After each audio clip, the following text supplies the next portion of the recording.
काँग्रेसच्या आतून विरोधाचा सूर होता. काँग्रेस फुटीच्या उंबरठ्यावर होती. अशात आदिवासी खासदार आपल्या सोबत राहावेत अशी इच्छा इंदिरा गांधींची होती. कारण त्यावेळी ST आरक्षण होतं, त्यातून आदिवासी खासदार निवडून यायचे.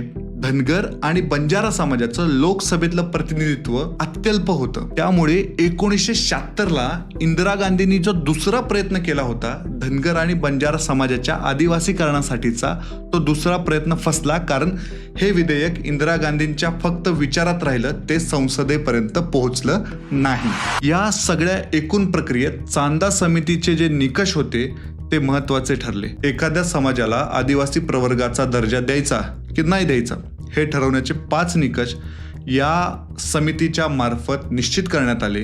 या निकषांना धनगर आणि बंजारा समाज पूर्ण करतो का, बसवलिंगप्पा विरुद्ध मुनी चिन्नप्पा केस काय होती, त्याचा आधार या आरक्षण लढ्यात घेता येतो का, याच्यावरती सविस्तर चर्चा करूयात पुढील व्हिडिओत.